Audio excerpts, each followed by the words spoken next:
What we do have is we got big box stores, and we got big companies coming here that are bringing low-wage jobs that are benefiting from our tax incentive programs that we're all paying. I want that to change. I want strong leadership that will protect our small business and stop forgetting them. Finally, I want to just close out on this. I want a vision for our future. You know, some people may not agree with this, and I'm just going to tell you, this is my position. We can't just stop development. We have kids, we have grandkids, they need homes, they need a place to live. The 126 corridor, many people now say, out towards Ventura, that is going to be the next area where LA grows to. That is the next hotbed for growth. Newhall Ranch is one of those big projects. City won't vote on it. It's a county project. We don't really have too much control.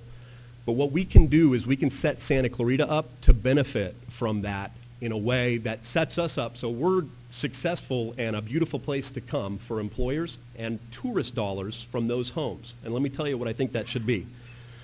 We need an arts center. We need a civic auditorium and a convention center that will also attract. It does two things. It attracts employers here, and it attracts money as those homes grow out there. Those people come here to our community to enjoy a show, go to a concert, enjoy a great restaurant here, spend their money here, and go home.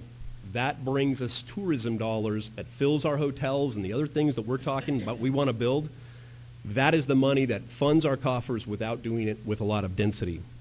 It also is an attraction. I think I mentioned this. I'll say it twice if I did. But employers, we want to attract big companies here. We want companies to come here with high-paying jobs. They want to know what's in it for them, what's in it for their employees. That kind of thinking brings us high-paying jobs and anchor companies that stay here for 10 and 20 years and bring 2,000 jobs with them, most of which are $100,000 or more. That's what you need to sustain our city and live and work locally, and that's the vision I have for us here. I want to say I haven't touched much on One Valley, One Vision. I'm expecting some questions. I see I'm over time. One Valley, One Vision will absolutely increase density is huge. In my mind, if the current leadership stays in power right now, One Valley, One Vision will kill this city. We will become, the gloves are off to become San Fernando Valley and be gobbled up like every other city in Los Angeles. We need a strategic plan. I want to bring that, so we're putting our people first here for the next 20 years. Thank you.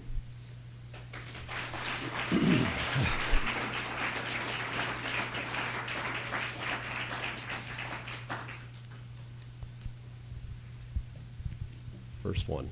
I have a question. Here it comes. Yes.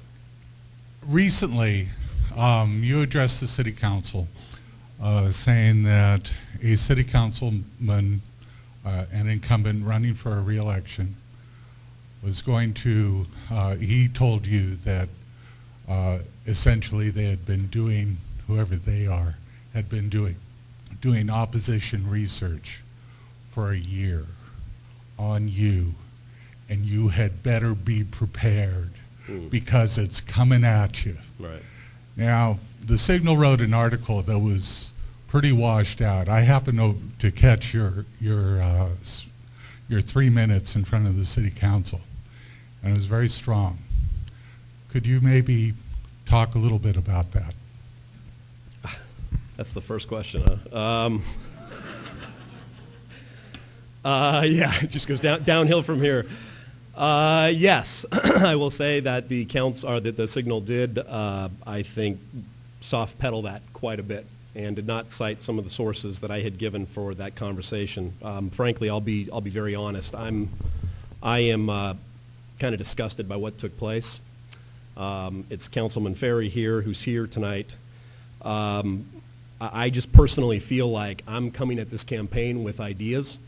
I'm coming at a campaign trying to present things that I think are going to move the city forward in a better way.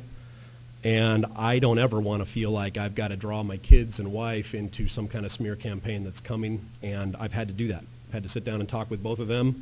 I should say the three of them. And what can I say? I guess it's how the game's played. So, thank you. Yes. Oh, I'm sorry. Thank you. David, I listened to Mayor Pro Tem McLean say there's nothing more the city can do to combat the problem of illegal immigration in our community. Okay, let me finish my question, please. That's what I heard, and if it's different from that, you can ask a question right after. Thank you. Is there more the city of Santa Clarita can do to bring awareness to this community? Can we raise our voices? Can we make it clear to those in Washington that this is an intolerable condition that is driving down wages? It is compromising our idyllic life here in Santa Clarita.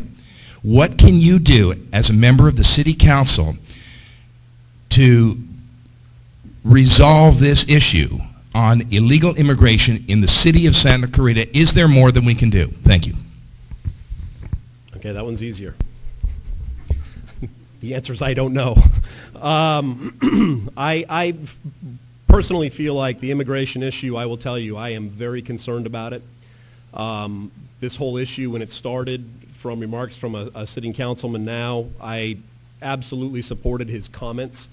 I think the words, created a little more of an issue here than we needed. But I am deeply concerned. Honestly, what is in it for me and my concern is process again. What I see on that issue is an unwillingness at every level of our government to even address or talk about it. So what I've advocated here in the city is we get it on the agenda, and that was what I asked for the very first night that happened. I can tell you I have done some research.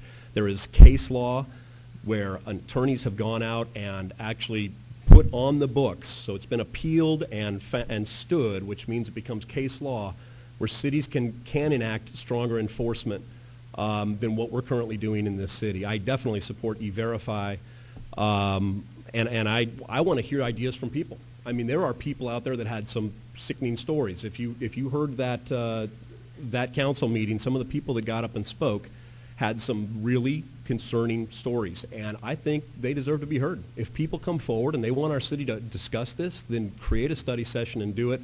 Create an open session, preferably at a regular council meeting, and do it, but I think we got a study session. So, thank you.